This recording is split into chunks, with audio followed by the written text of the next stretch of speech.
Good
morning, everybody. Welcome on in. It is Friday morning. We're going to, tomorrow is actually Veterans Day, but we're going to go ahead and celebrate Veterans Day today. Well, it is being celebrated. It's Huh? It is celebrated. It's observed today. It's the observed It's observed holiday today? today.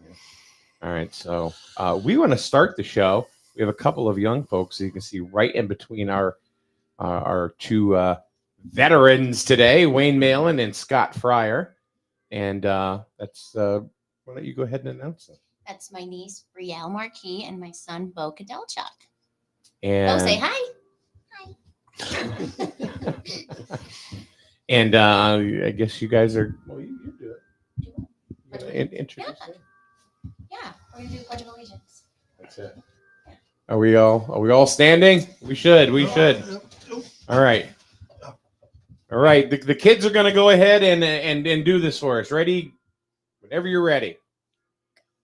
I pledge allegiance to the Flag flag of the United States of America and to the republic for which it stands, one nation, under God, indivisible, with liberty and justice for all. Very good, kids. Very good. Very good. Very good. Thank you. Go away. So, Nice aunt. huh? What a nice aunt. Yeah, look at that. And mom. Yeah. So, we're going to start off the day by saying good morning, Paul. Good morning. Good morning, Wayne. Good morning. Good morning, Scott. Good Thanks for morning. bringing coffee. Wayne did not.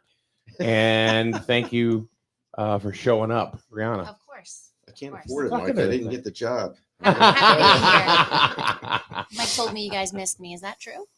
Is it true? Of course we. Believe, Are you sure, though? believe what you want. Right. I know. I didn't believe him. He was just trying to get me back here.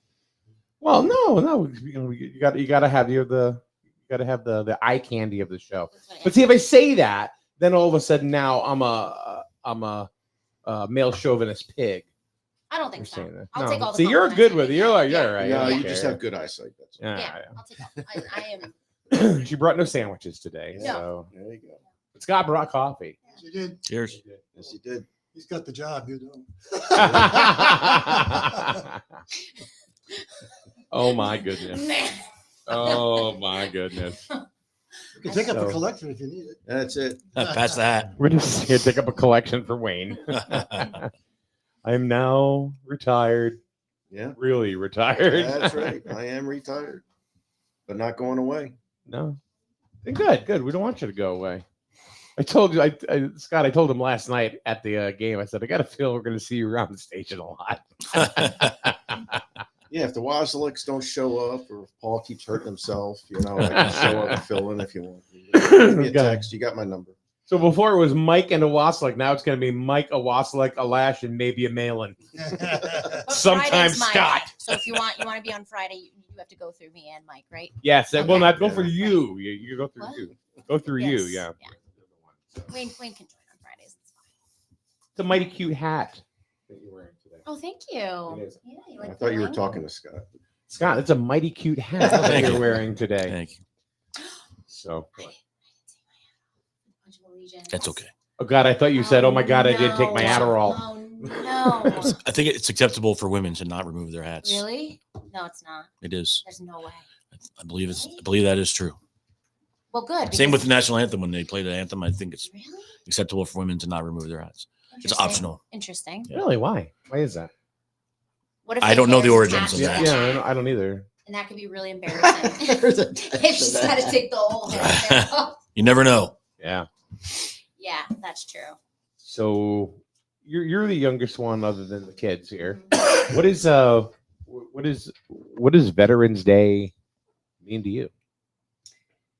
I have always considered myself fortunate in the way that I haven't had like immediate family members serving. And as much of an honor as it is, it's also very terrifying when you have family on the line, and it's, a very selfless position for anybody to be in. So I'm not really directly affected in any way other than my grandfather served. That was way before my time. Mhm.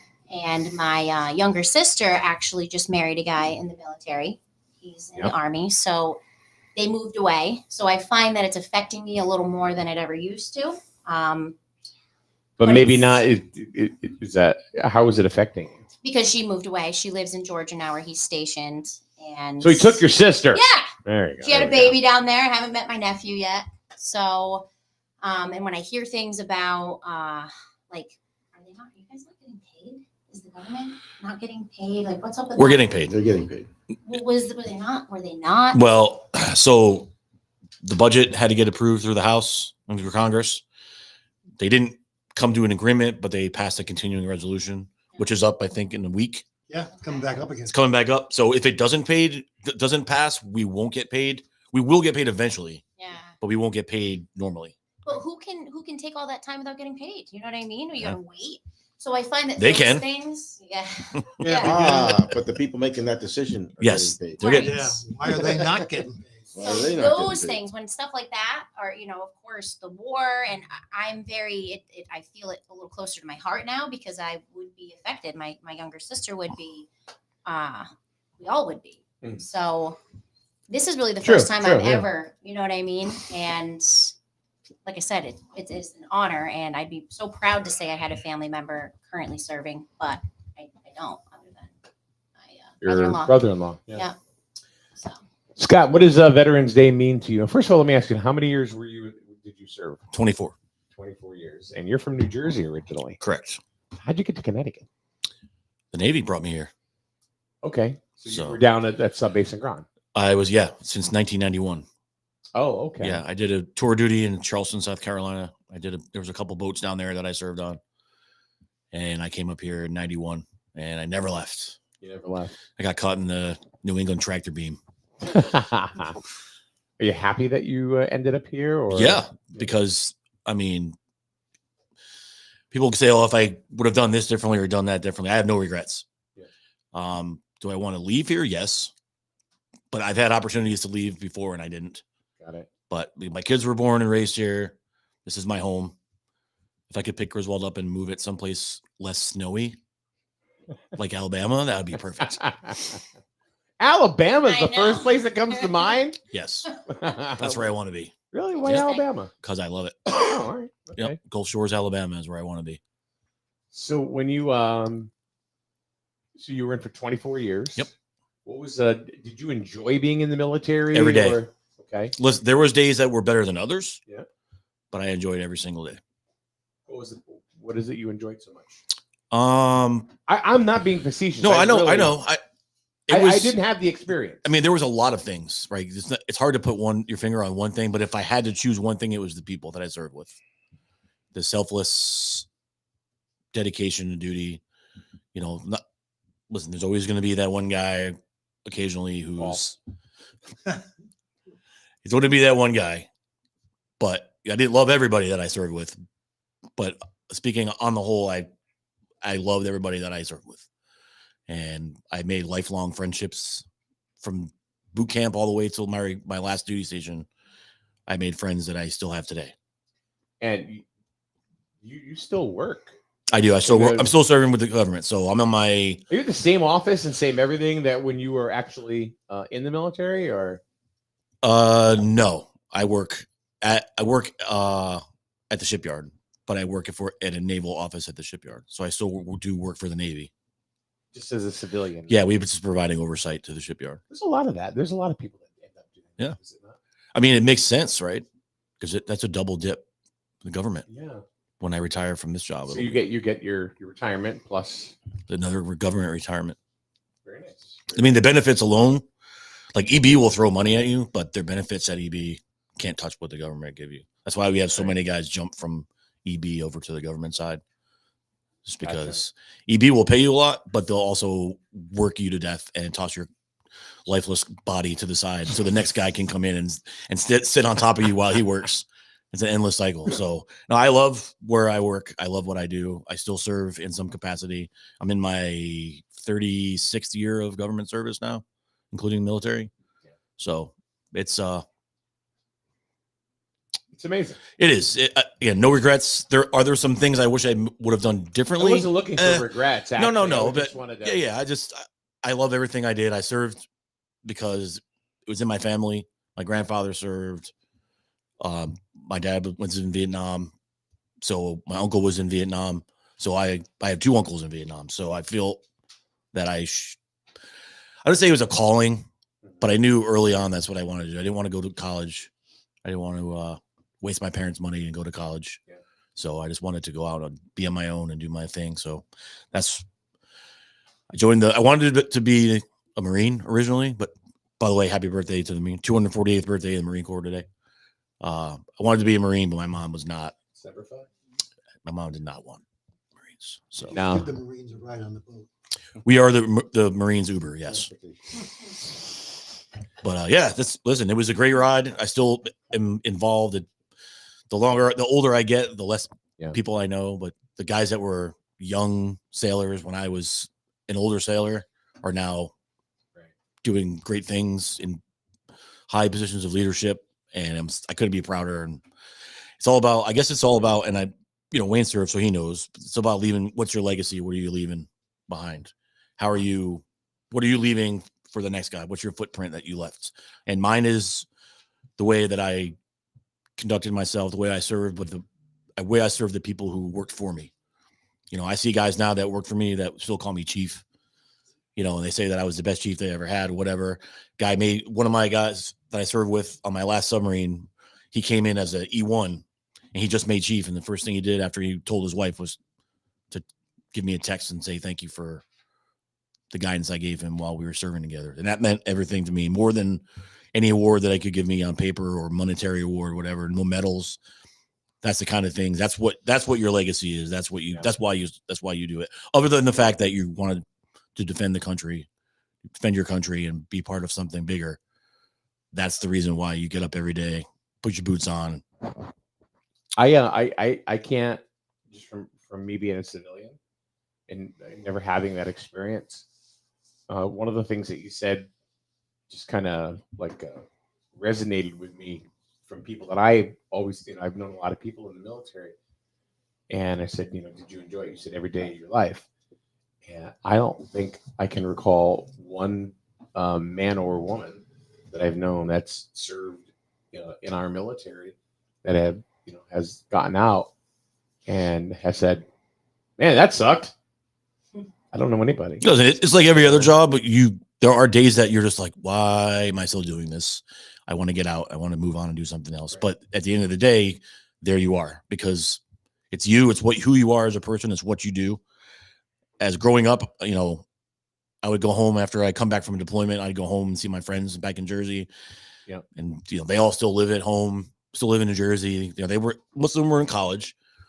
They're like, hey, what did you do? Oh, we partied this and we did that in class and blah, blah, blah. And then what did you do? And I was like, oh, I just did 9 months over in Europe on a deployment. What?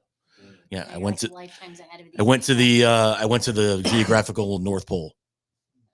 I drank Jack Daniels at the geographical North Pole. I did not see Santa Claus. No. Or Have another glass and Yeah. you might have.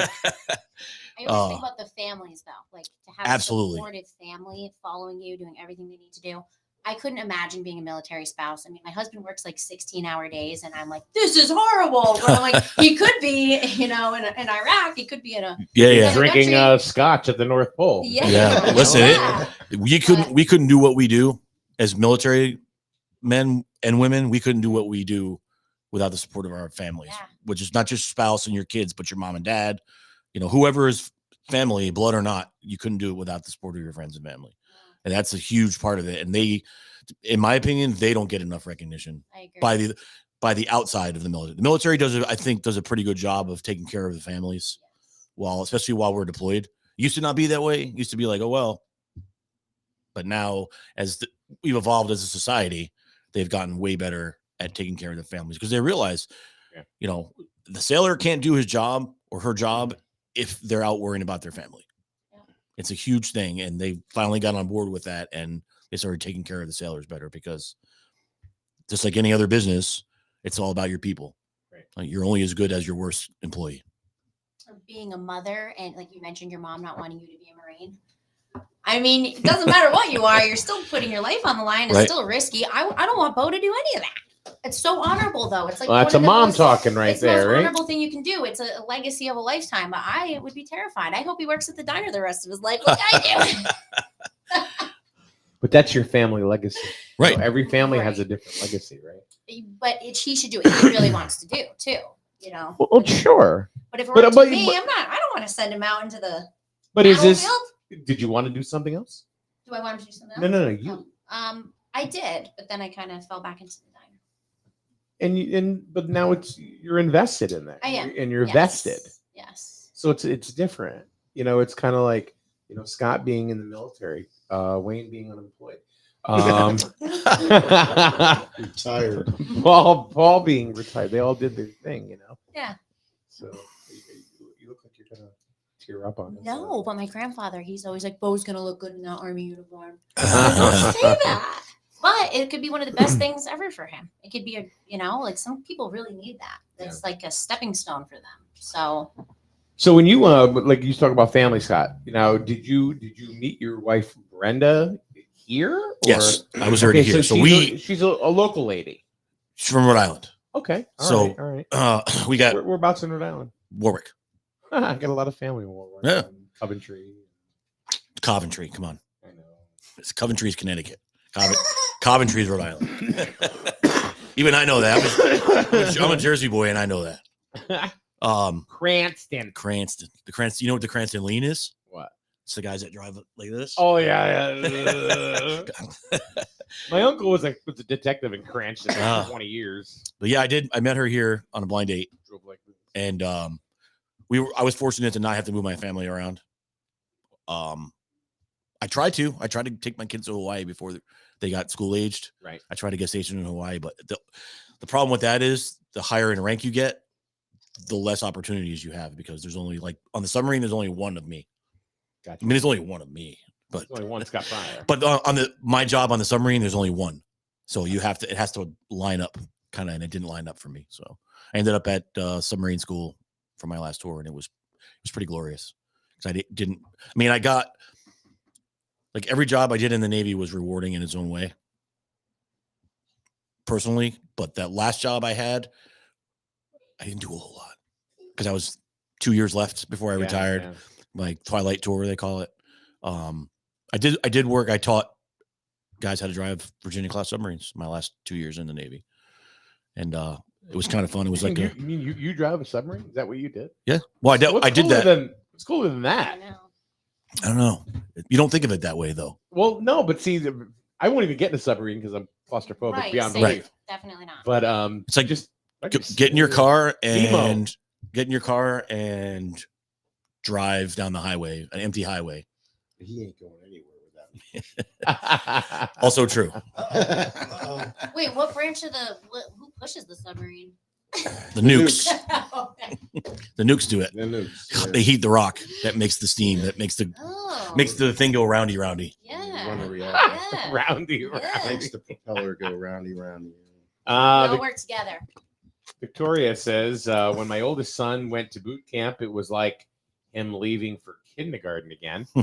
I was devastated, but at the same time, so full of pride and appreciation. Absolutely. Yeah, kids just continue to break your heart over and over again. I thought kindergarten was like, oh, this is terrible, but I'm like, get used to that 'cause it's just gonna That's right. keep Wait till they go happening. off to college Ugh. or the military if they Yeah. decide to do that. And Leona says, thank you for your service, gentlemen. Yes, thank you for your service. Yes, thank you for support. That's the important thing because we did it. We did the Vietnam veterans. We did them dirty. Yes, we did. When I say we, I mean us as a country because we're we, and we did them dirty by treating them the way we did. Because listen, those guys didn't volunteer for. Most of those guys did not volunteer for that.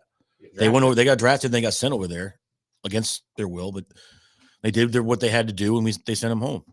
I think out of all the wars, I think that was the worst one that the military people had to put up Absolutely, and because of the jungle fighting. absolutely, we're trying to make it right now, which I love. We're trying to make it right with them. Unfortunately, we lost so many of them between now and then that they never got the proper thank you. Yep. So I got to ask you a question, and this has always kind of resonated with me, and I don't know, and this could be totally off base or whatever, but I want to ask both of you guys because you're talking about Vietnam. mhm. Forrest Gump. Lieutenant Dan. Yeah, How close is that actual to reality? Lieutenant Dan was, a picture of health. He goes into the service. He loses his legs. He gets out, becomes homeless and an alcoholic. happens way more than it should. Yep. Way more than it should. We don't take this country also does a bad job of taking care of the guys that they sent to do their dirty work. They didn't take care of him. That was the Right. thing. I love my country, obviously. You know how patriotic I am. Yeah, absolutely. We're not a country without fault. We have our faults. It's still the greatest country in the world, but a lot of these wars get fought over old men's quarrels. Not for border security, not for doing what's right. It's old men's quarrels. And that, to me, we're sending our young people to fight for old men's quarrels. And when they come back broken, Never heard it put that way, but it's true. when they come back broken, whether physically or mentally broken, we do not do a good job of taking care of them. We toss them to the side and bring the next ones in for the next made up, trumped up war. And there's No pun intended. You're right. There's a very high suicide rate. 22 a day. 22 a day. Think about that. One a day is too many, but 22 a day. That's amazing. We're That's an 22 amazing number. active duty service members and veterans commit suicide every single day on average. I don't see that in the headlines. You don't. I see all the illegal aliens coming in here, and we treat them better than our vets. Yeah. Homeless veterans are a huge problem in this country. Yep. Yeah, I know they. It's probably, bad. We do have a facility for them here, right? The Yes. American Legion. But I can't imagine. There's one gentleman. What's his name? He always wears a bucket hat. He pushes a little. I haven't seen him in so long. But I can't imagine where he'd be if he didn't have the resources. You know what I mean? The guy looks like he's barely hanging on as it is. If he didn't have that, where would he be? Where's the support? Speaking of the support, we just lost a man who was big on support, Paul, was Yes. he not? Yes. Bill Schmier, who just passed away at the age of 91, ran the American Legion, for many, many years. So, but he was he championed a lot of homeless vets and stuff. So that will continue. Yeah, that's awesome. And you know what? A lot of vets do a lot of work, like volunteer work. They go into that when they You're retire. always like fundraising and going to events. Yeah, I always try to support my active duty brothers and sisters, and especially my veteran brothers and sisters. I do a couple times a year, different locations. I do an Irreverent Warriors Silkies hike. That is for veterans and active duty only or reserves. And we get together at these different cities. Norwich has one for Connecticut. I usually do that one. I'm trying to get to the New York City one. There's like 54 of them around the country and around the world. There's one in like Normandy. There's a bunch of, there's one in Germany, I believe now too. There's one in Puerto Rico that my friend runs, but they do these hikes and it's anywhere between 6 to 12 miles.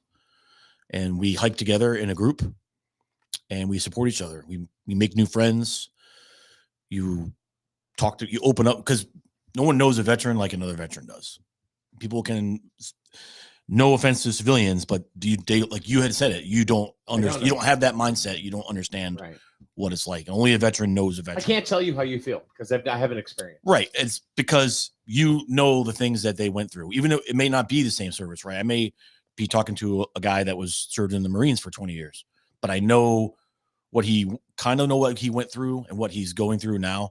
And veterans will tend to open up to other veterans, to trust another person who served because of that reason. It's that bond that you have, right? Because just like a police officer or a fireman or anyone else who puts their lives on the line every single day, you got to trust that person. That's one thing that I think is unique about submarine duty is you're on the submarine. You got to be able to trust the person to your left and to your right at any moment, at any time, because you never know what's going to happen on the submarine. You're literally under hundreds of thousands of pounds of pressure around you continuously. It's a dangerous place. And you got to rely on the newest guy as much as you rely on the oldest guy to do his job, because that person doing their job could save the entire ship. I mean, It's been documented hundreds of times that happened. And if somebody's slacking, we hold them accountable, because Accountability. Everybody's got to be part of the team. Yes, sir. And that is one thing. One of the unique things about submarine duty is everyone, like you go on a surface ship and everyone has a different job, right? Like there's legitimately a fire department on a surface ship. The DC men run, there's a fire department. There's there's cooks, there's everything you could think of on a ship it's a city. They have their own thing, and you go on a surface ship and you just do your thing and then you're done for the day. It's almost like a regular work day, except you're at sea. On a submarine, you got to do everyone's job. You got to know everyone's job. Now, I might not need to know detailed about what Wayne does on the boat. Like I wouldn't be able to do what he does, but I know how he does it, and I know what he's doing. So if he does one thing, I know how the ship's going to react. So when you get dolphins, everybody goes through that same qualification, whether it's the forward guys or the after guys. They all go through those qualifications on what to do in emergencies on a submarine and things like that. We run drills all the time, continuously. But you got to know. The weakest link, right? I mean, if you got to count on that guy, he needs to have. Absolutely. You're counting on that guy. Yep. Yeah. What if I'm standing there and something happens and I go down and that guy has to do something, especially driving the submarine? Yeah.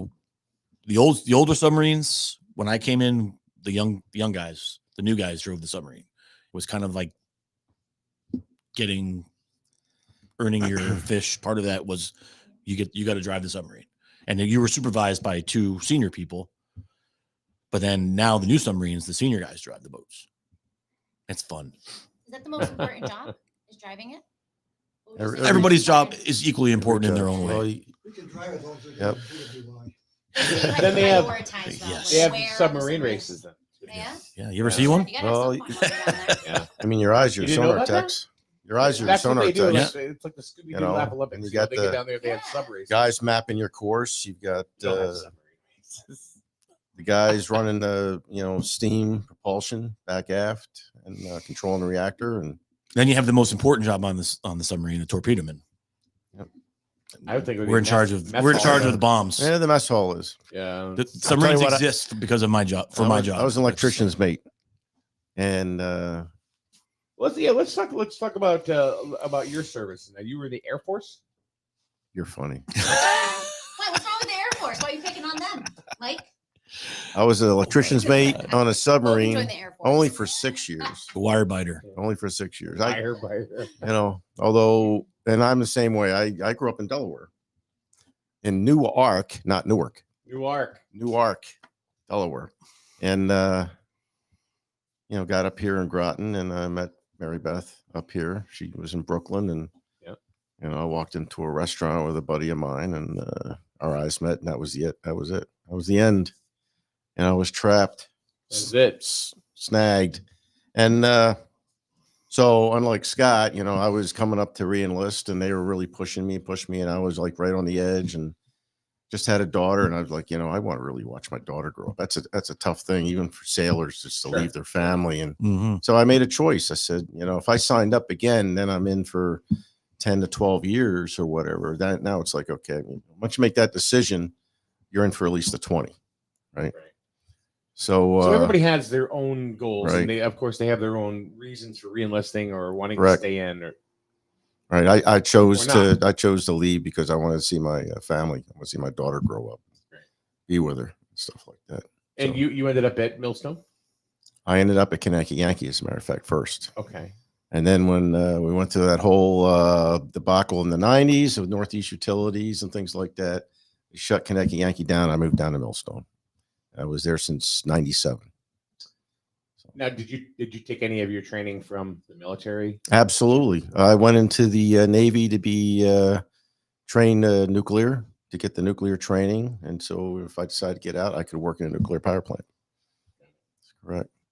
But Scott's right. Once you get in, you go through boot camp, and I'll tell you what, you go through. They break you down, and then they build you up. And by the time you're standing there, and you're done, your last day, you're graduating, and they start playing the Anchors Away. You got tears coming down your face. You're so proud of yourself. That song will still get me. Yep. And right in the feels every time I hear it. Really? So yeah, it was. You're very proud, and it was just one of those things, decision points in your life that, if I stay in, I'm in for 20, or do I want to see my daughter? And then I had a son grow up or whatever. But that was the tipping point for me. But I got what I wanted out of it. I got. Isn't that really what it's all about? Yeah, I got training. Sounds like and you got what you needed out of it, Scott. Yeah. Same thing with. And it does change your character. It does give you a certain viewpoint on life, how you want to be viewed by others, and how you want to treat others. And it gives you self-respect. It gives you respect of what others have done, other veterans, or, other people like firefighters and policemen that serve the public. And I respect all that they do. I've learned in the last few months, watching a lot of the boards in town, what the volunteers do to try to make the town better. And I learned a lot in the last 4 months. So, and part of that is from the background I got from the military, is volunteering and trying to step up and make things better. It's part of our DNA now. Yes, sir. Our mantra, if you're not part of the solution, you're part of the problem. Right. While you were, after your decision to stay and raise your kids and be there all the time, were you aware at that moment, like, this is the right decision? I got to see my daughter's first steps. Did you relish in that at the time? Because I'm sure you felt, is this the right choice for me and my family? I'm making a major life decision right now. Did you ever feel like, Well, the hardest thing was, I'll tell you, I think the hardest for me, I knew what my decision was. For Mary Beth, she wanted me to stay in. She was ready to support me no matter what I decided to do. And I was the last few days before I just going to sign the paper, I was having a hard time sleeping. So I said, something's telling me subconsciously not to do it. Yeah. For Scott, he knew what he wanted to do. For me, it was I needed to, I wanted to see my daughter grow up. And both are yes, honorable, either choices. I enjoy watching my daughter grow up, and I'm enjoying watching my granddaughters grow up. So that's good. And I was lucky because it worked out for me that I wanted to watch my kids grow up when I eventually had them. So I kind of waited, not only just for the right person to have kids, but I also waited because I wanted to wait till the end of my career, because I couldn't imagine. I hate when I have to go away now to leave my kids. I haven't seen my son, and he's off in college now, and I hate that I don't see him every day. But I mean, obviously, it's That's a- growing up is part of life, and that's Yeah. it's. But you have to leave it, and I hated when the short amount of time that I did have kids and I was going on deployment. I hated every second of being away from them. I focused. I had a job. I focused on my job, and I knew that they were proud of me and they supported me. But not being able to see my kids every day, that was tough. It was very hard. It's hard enough when you don't get to see your wife every day, but then when you add kids to the mix, that makes it Doubly as hard. so hard. And they're lucky. They vaguely remember me going away. I think Dylan was 5 and Olivia was 3 when I went on my last deployment. So, and I had Dylan. We had Dylan at the end of one of my sea duties. So, literally, like, he was born in December, and I left the boat for good in March.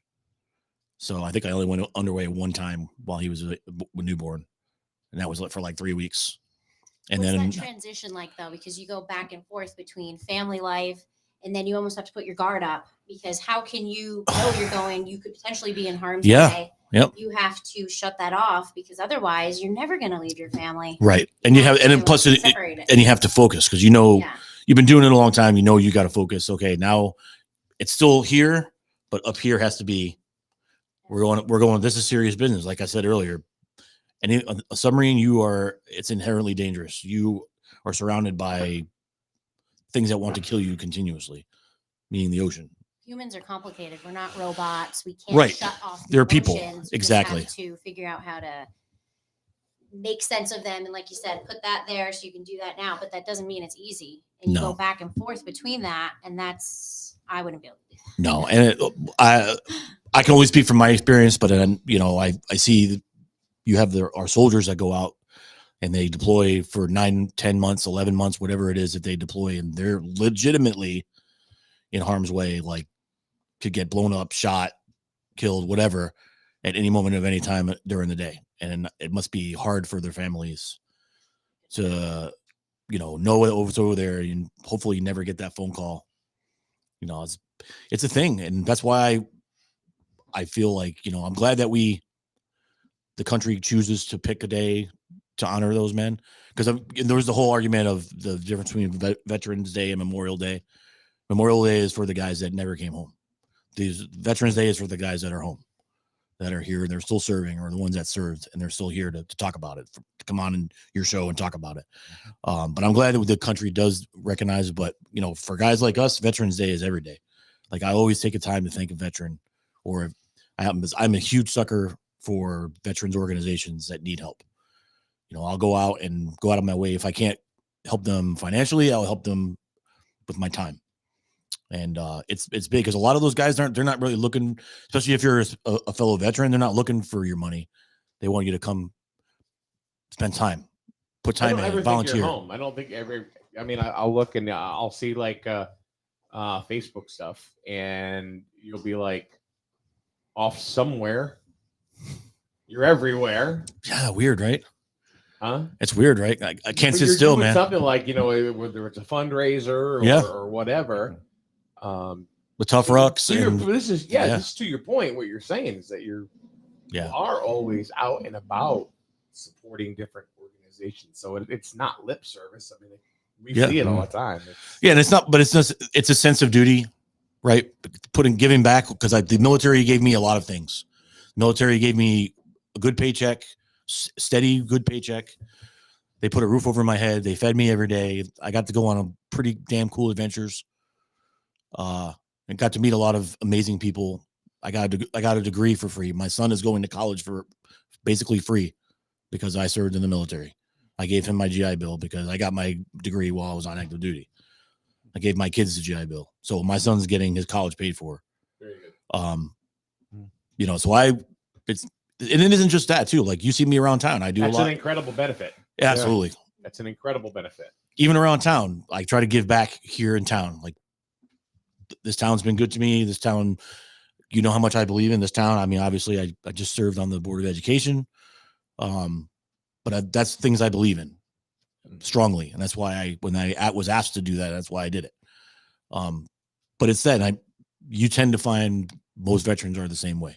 I'm not unique. No, and it's funny because you watch people that were in the military, and it seems like they just have this this inside need or desire to continue to serve in one capacity or another. Got this selflessness. It's a And selflessness. that's why I was to- gonna like segue into you, Wayne. Yep. But first, I want to say, Paul, do you have any questions? You've been like I don't really, know. really quiet over there. I mean, Don't the like it guy when took Paul's my there. mic. I mean, All still here. I think what bothers me, you got to remember, I grew up in a generation where World War II was in place. All my uncles and everybody served. My father actually served in World That was War the II. Civil War. No, it wasn't. was War of the Civil War. 1812. Yeah. I So, still have my grandpa's saber. so you got to remember, all my relatives were in World War II. They were in the Korean War. I didn't have any in the Iraq War. But as far as the Vietnam War, I don't know. I think perhaps I might have been lucky because I did go to New Haven for a physical. I actually got drafted. And I always remember this. When I went down to New Haven, there was a busload of people. And out of that busload of people, there was a handful that only passed. And there were people that were swallowing aluminum foil and anything you can to show spots on their lungs. So they wouldn't have to, they would get classified not 1A. What? Yes. That was a trick they used to do. You swallow aluminum foil, and then when you take an x-ray, you got aluminum foil. So it looks like you got spots on your lungs. Huh. That's So- interesting. That's what they used to do. So you would flunk your physical. What about just flat feet? Doesn't anybody just try that anymore? Bone spurs. Flat feet. No, well, What'd you say, Paul? Oh, yeah, Scott, Bone spurs. bone spurs. That listen, you hear a lot of things about a lot of, especially with political candidates. President Trump comes to mind, where they called him Captain Bone Spurs because they say he dodged the draft. Oh, okay. But- all right. Listen, if you have bone spurs, if you have a condition, like Paul said, you're on the bus, 40 people on the bus, maybe 10 pass the physical, right? I never forget It's that. it's listen, I will tell you right now, and Wayne can back me up on this. The physical you go through when you enter the military, your first physical you go through, it's tough. I mean, I was a 17-year-old kid athlete who was ready to go, and it was still tough for me. It isn't like you just show up and sign the paperwork and they ship you out. You got to go through a lot of physical examinations, and they do the duck walk. I was lucky to get in because I had asthma. I was lucky. Okay, to get in all with right. that. I wouldn't have got in. I wouldn't have been going to Vietnam because of asthma, but in the Navy, for some reason, They didn't care. yeah, they didn't care about asthma. You could actually be too tall. Ah, Yep. So, to serve on submarine duty, you can actually be too tall, I had Oh. two guys that were 6'5". and they on the submarine. struggle. I'm going to tell you that well, at least one of them I saw him bang his head a Everything. dozen times. So I'm like literally the perfect height. Literally the how, perfect height. For that. how high was the ceiling? Probably 6. Well, Yeah. it depends Depends where on you. the Where it class depends on where you submarine. are and what class submarine you're On the in. boat I was on was a Snook. That was an old boat that was small. Teeny. I was the perfect size for that. I couldn't do it. Yeah. I'd be like freaking out. It's not. It's so lock yourself. Lower the ceiling about 8 inches and lock the door. Paint your windows black and stay in here for about 8 hours. That's what it's like. But here's the thing. I know I can get out. Oh, That's that's the true. difference. You can get out. How? There's escape trunks. Yeah. No, well, you don't get out. You got 10 guys trying to pull you down and strap you down. You can get out. Really? Yeah, you can get out. Of course, You'll be dead. probably. You guys take a bunch of vitamins to compensate for the lack of, No. everything. Son, Yeah. like- What are you Now? getting at? What are you getting at? Like, Scurvy? No. I thought you were gonna like say lack of sex. No. But yeah, what We're about, We're not He said getting. We're not everything. getting into that. no vitamin D. I mean, nothing. No, nothing. No. Wow. Listen, you always knew the submariners if we pulled into a port somewhere Oh and my there's other God. Navy ships, you always knew the submariner guys because we look like this piece of paper. That's so bad. Moon It's tans. not healthy. It's not, but we make up for it. With what? When you go to port and you get out, burned. We get sunburnt really Yeah. bad. Yeah. you do. You get it all at once. So It's then not you just store for it up. the melanin. It's also for your mood, vitamin D for your bones, all of it. No one ever thought of that. Maybe we should do a study. Yeah, we get powdered Yeah. milk. We get powdered milk. Powdered milk. Yeah.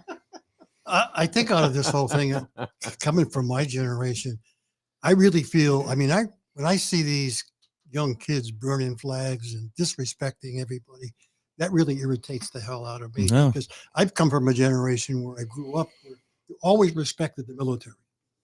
Always. You never deflamed the flag. You never did any of that crap. When I see that happening today, it's the one thing that really bothers me. I don't think we see it happening as much as I saw it in the late 60s and early 70s when I was growing up as a kid. And Everybody I knew was- a couple older people that were friends of my family that were in Vietnam, and nowadays I get, people know I'm in the service. They say, thank you for your service. You get thanked a lot more than you used to. Probably a older. It's not, because I feel the same way, Paul. So I'll bring this up. A few years ago, 4 or 5 years ago, whatever it was, the whole thing with the quarterback for the 49ers kneeling for the anthem, that divided our country a lot. Kaepernick. Yeah. Yes. Here's my take on that. It bothered me a lot. However, it is his right. We defended those freedoms by serving in the military. I don't have to agree with it, but it's his right to do that. That's what makes America a great country, because you can do that. In other countries, you do that, they'll behead you on the spot, or they'll throw you in prison, send you to the gulag for not respecting whatever it is. If you disrespect the country, remember the Soviet Russia, you couldn't even say anything bad about the country. They'll send you to Siberia Right. in the mines. Right. So, but I've said it before, and I will continue to say this: freedom of speech is not freedom of consequences. That young man decided he was going to do what he did. He made a spectacle of it. He made a show of it. And now look at him. He can't find a job anywhere. Now, I know these woke companies, and I hate to say the word woke because it's dumb, but to get my point across, these companies that were virtue signaling, that Nike gave him all this money, for advertising campaigns, and that it fell flat. No one even talks about it. The only time anyone talks about that guy is when a quarterback gets hurt in the NFL. Hey, call Colin Kaepernick. Actually, Nike's sales dropped. Yeah, Yeah. But She's wearing a hat. he's facing the consequences. Listen, companies choose to make that. I get it. It's a business. They're trying to take advantage of a situation. Yeah. I get it. The government does it to us all the time. I wish they would stop though. I Don't wish get they- involved in politics. I know. Not even Carhartt, like with the COVID and all their involvement. It's like, don't do that, because stuff's expensive and I don't want to have to throw it away. Yeah. It's not there. Even with the NFL trying to get involved, it's like, yes, that's his right, but the Yeah. NFL is still a business. Don't get involved. Right. Don't take a side, because now it's not your place to do that. People are watching you for entertainment. Do you remember there was, I think it was a Steeler lineman that served. Charlie Villanueva. He served, and he came out. He was the only one that came out and acknowledged the Star Spangled Banner. Yeah. They were playing The it. team decided, instead of then- kneeling, they decided to stay in the locker room for the Right. national anthem. And he felt came bad. out. He came out, and then later on he said he felt bad. He wasn't part of the team like that. Now he felt he had to apologize. No. If anybody had to apologize, it had to be the rest of the team had to apologize to him, because he served his country. He had every right to go out there and do that, and for the rest of the team not to back him up. That whole thing is that kind of told me we were heading the wrong direction as a country. Well, like for that Scott kind of said, thing. veterans understand veterans, and nobody can quite Right. understand. So I'm sure if he had another veteran on the team, they would have been. But obviously, they didn't have that same Yep. responsibility, that same sense of duty. So But Scott's right. It's their right to burn the flag, to try protest or whatever they're going to do. It's their right, and that's what makes this country great Yeah. as it is. And I heard a young person say when Trump was president and we were going through all the crap with the riots and all that stuff, and people were burning flags, and I get very offended by that. I get very offended because you don't understand, if you've never stood in front of that flag or stood, the people that say those things, they stand behind me. They wouldn't stand in front of me. They wouldn't put themselves in harm's way for that flag. And listen, I get when they say, well, it's just a piece of cloth, but it's not just a piece of cloth. It's what it symbolizes. It's an ideal. It's not a physical thing. It's a physical representation of the ideal of America. Right. What the freedom, the idea of freedom is, right? Because you talk to somebody from a different country, and that's the other thing. These young kids today that think it's so bad here, never been anywhere in their lives. They've never been to a third world country. When when you're walking through the town and you throw coins into a river that's full of feces and sewage, and kids dive in to get the quarter you just threw in. No one does that in America. You show them a flag, and what's the first thing? The American flag. The first thing they're thinking about is that's where I want to go. And you have such a generation in the United States now Yep. of entitlement. Yep. Title- Well, the government created that though, Mike. Yes. Regardless of how it happened, but now you have a complete generation that not only do they not understand what veterans mean to this country, or the current servicemen and servicewomen, what they do for this country now, because they've never experienced. Now it's not just, well, I don't get it. It's like, I don't care. Right. And it's like, it's not worth it, or it's not worth my time. It's not trending on TikTok. You know what? That's there's some truth to that. Yes. Yeah. There's some truth to that. Absolutely. And that's scary to me. Mhm. Back, in your generation or our generation, it was important. It's not important anymore.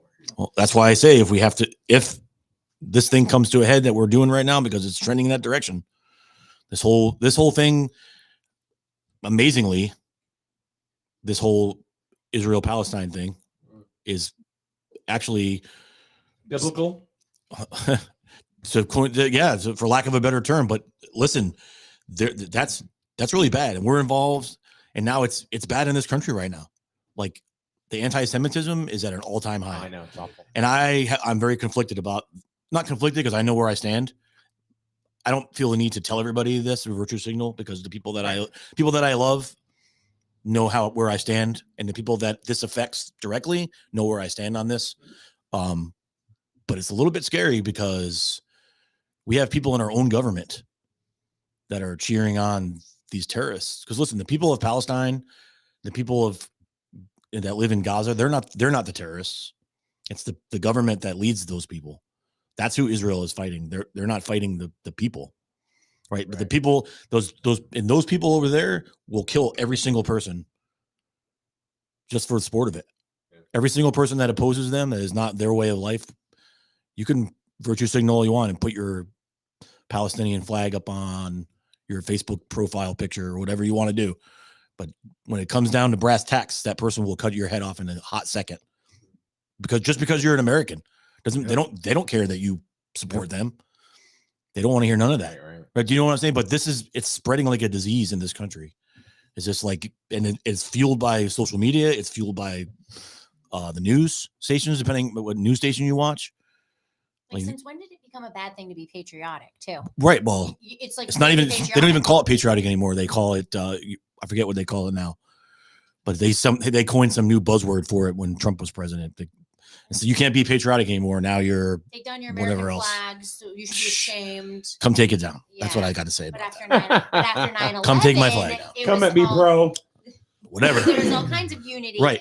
And where did that go? But look what's going on in our college campuses right now. Yep. Like, we have literally professors teaching our children anti-American things. Like, I know that. Education. Listen, I understand, like, the whole, you can't change history, you can only learn from it.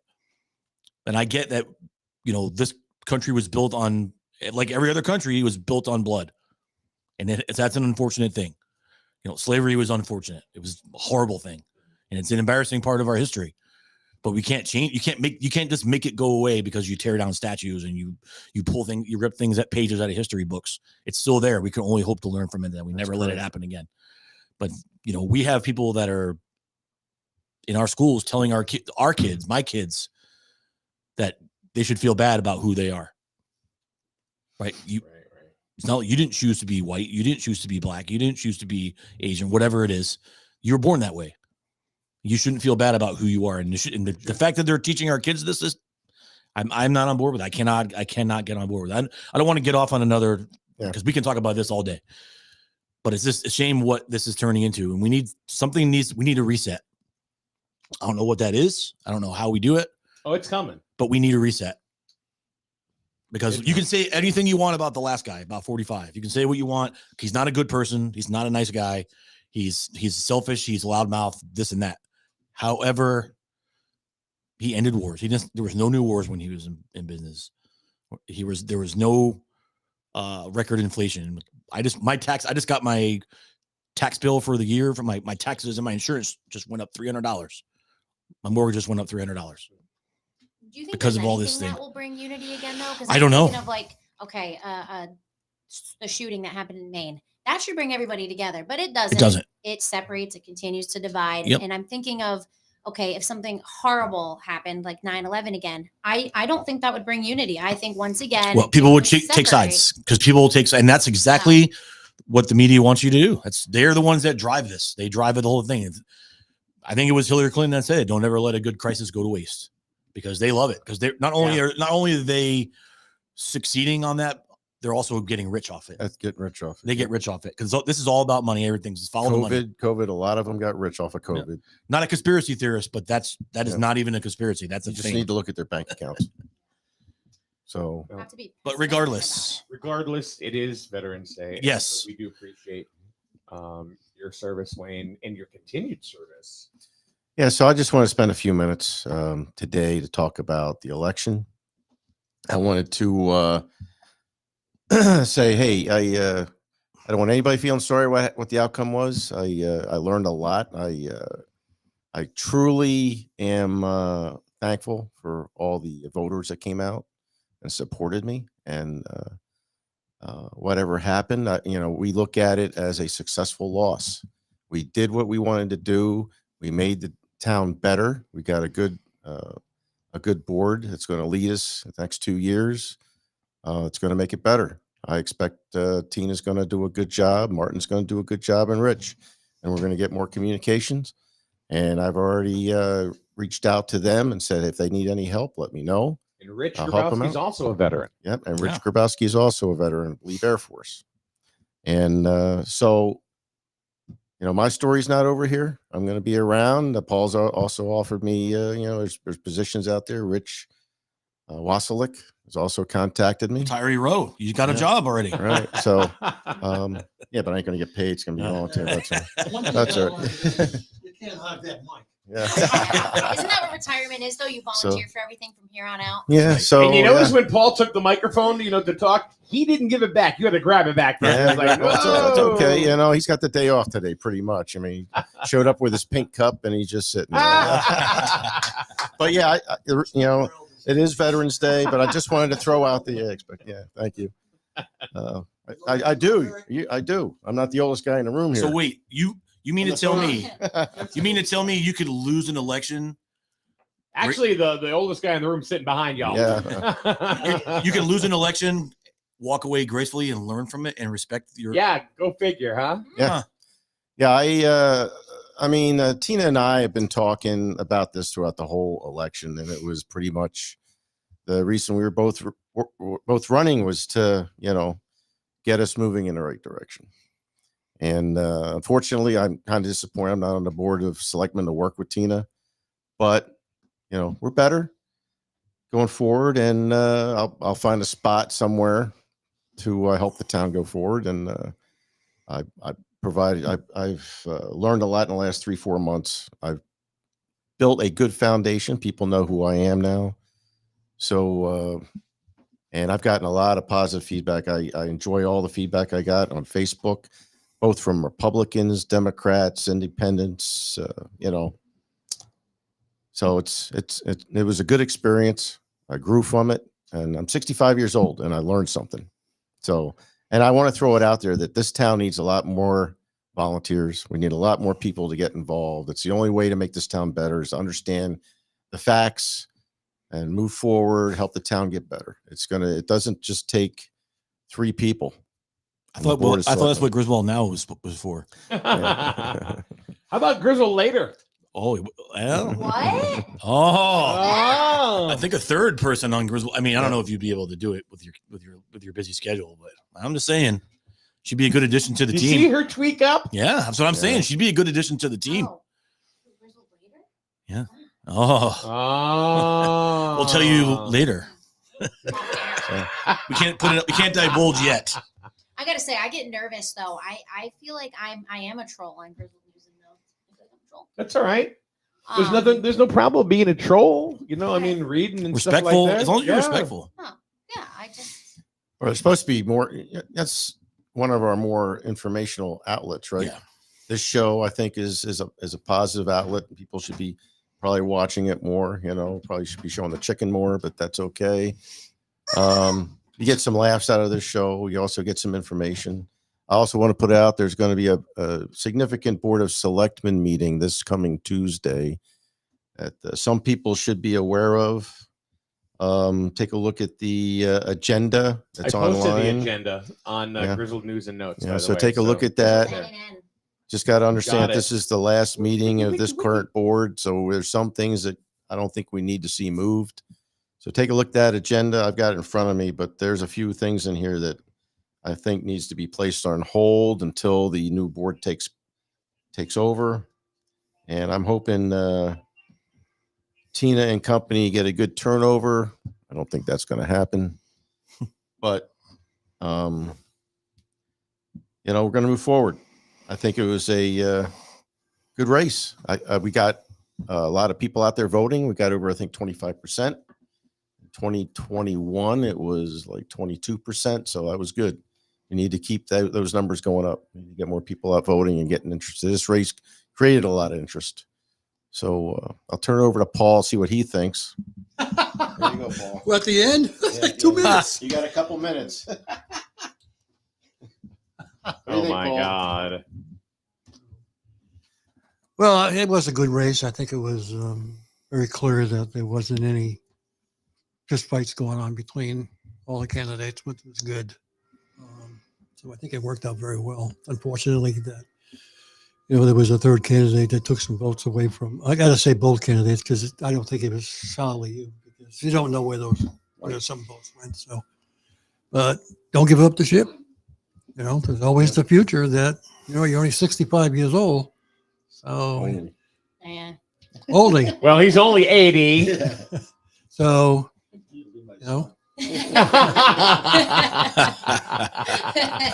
Hi, Dad. so That's Jim Barney over in the distance. like I told you, you just start getting involved slightly, and who knows in the future you could be a selectman in the future. Yes, sir. There he is on the Yeah. other. And listen, speaking as a taxpayer and a voter, I felt like this was a good race, and I told you privately how I felt. I felt no matter who won this race, Griswold was going to be in a good place. I think both of you and Tina were a good choice for this. Yep. So I felt it was a win-win no matter who got it. But I appreciate everything you did, and I appreciate your hard work that you put into this campaign. I was disappointed to see that you didn't win, but I'm happy for Tina. Like I'm happy for this town, and I just want to put everything behind us, and we got to move forward. Yeah. And the other thing is, you brought respect back to the Republican Party in this town. Thanks. And I appreciate that. As a Republican, I appreciate that. As far as any decisions that are made, I think you're right. They should be held off for the new administration because we don't know whether these decisions are going to be based on, based on just to get even, or is it based on, so I think they should wait. I don't think there's nothing pressing right now. I don't think that needs to Yeah. be decided at this particular meeting. There's nothing at all. Yeah. Matter of fact, they should probably just cancel it. I'm surprised. There's really nothing. There's really nothing they other than saying thank you and goodbye, I mean, there's a couple minor things on there, like appointing. or tax refunds. Well, and that's stuff like that. tax refunds. That's no big deal. That happens every meeting. Multi-department head reports. Yeah. I think everybody agrees that's something that should be done. There's just some. Reappointment of Cortland Kidney, Yeah. that's something that Yeah. should be done. some of Agreement- these agreement ordinances on- should wait. Yeah, the agreement on any state Connecticut municipal agreement construction project, that should hold off for the next administration, I believe. Adoption of a financial assistance 6 point, that should be held off. So there's some decisions in there that should be held off for the next administration. Yep. Hopefully that'll happen, but I don't know. If it was the same board going forward, okay, fine. Yeah. But it's a completely different board. Yeah. Yep. It's 3 out and 3 new in. So Right. So you're right. There's some things that should be held off for the new administration because to me, you have a different view on what's going to be decided. You know, Yep, they work for us, so we should make the decision for them. I don't know how. We'll have to put a poll in. There's a note. Let's go. And just Should we have it- cancel the let's meeting? go. Yeah, Brianna Sign it. says yeah. That's a good a segment. new feature, huh? Brianna Mhm. says. Are you sure a poll's going to be fair? oh, You're getting a lot of leeway on this, Mike. oh, Yeah, man. Oh. Oh Jesus! Don't you feel a little less pressure now? You'd be Oh, able you to do know. more stuff. I know. You know, nobody's going to be ruling your radio station or anything like that. So, you know. Well, we have gotten rid of the Burgermeister Burger. There'll be no lawmakers to the king. Toys? That's my biggest fear, though, is to be somebody that's publicly, made humiliated on a town page. I humiliate myself. So I'm just so nervous. I'm going to do something one day, and I'm going to end up no. I don't. There's nothing really. like that girl in the black Honda Pilot. She goes speeding down Slater. Just waiting. We've got photos. My time is coming. I will coming. say that there's that flashing red light at on Ashland Street at the corner of Carly. I always stop there. I do because I I know gotta- you live right there, and I like to see what you're doing. Look Well- out your window. Creeper. But there have been times I've been sitting on my front porch, on my front steps, and I have seen people, prominent people in town, texting and zipping right on through. That's a new segment. Huh. Let's put them on blast. So, Do it. Yeah, Let's do it. I'm not going to say, whatever. It is what it is. It is what it is, but I'm just saying. Yep. It happens.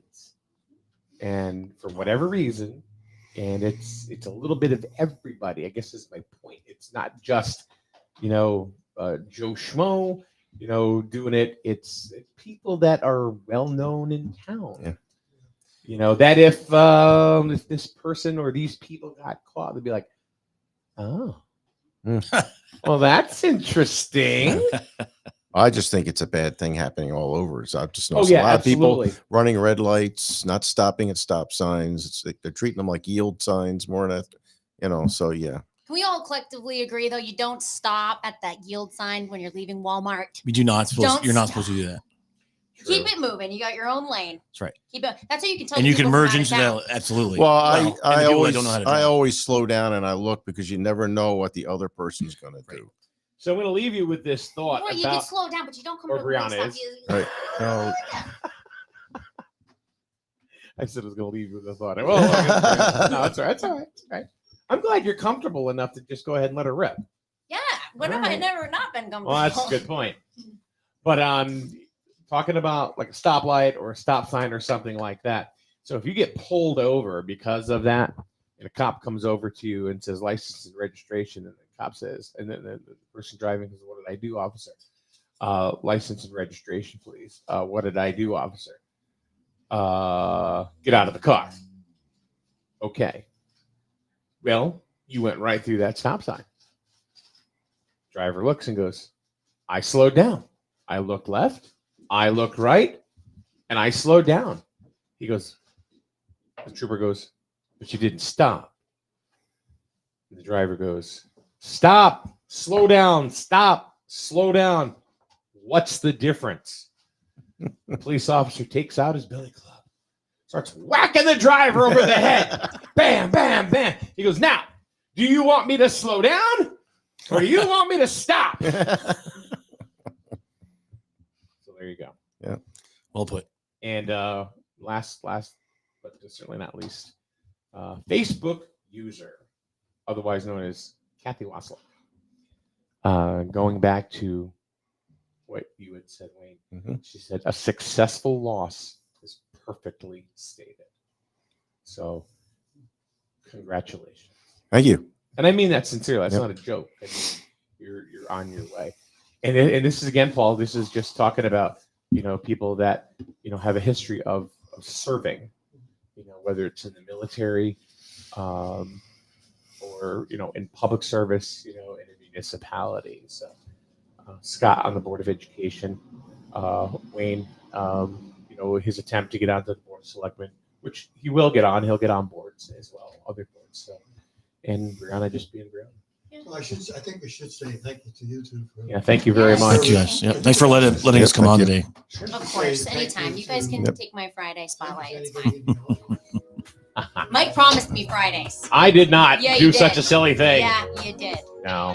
Have a good weekend, everybody. Celebrate your veterans wherever you see them. Stop, shake their And hand. there's something happening at the park tomorrow. 11 o'clock. 11 o'clock, September 11th, 11 o'clock at Veterans Memorial Park. There's a food drive. I thought there was a food drive. Did you Kathy, say September 11th? you listening, Kathy? Where's the food November drive at? 11th. Yeah, you said September. Oh, God, I'm in a time warp. Anyway, gentlemen, thank you very much. Okay. Paul, thank you. Brianna. Hey, Thank you. Jim, good to see you, buddy. Have a good day, everyone.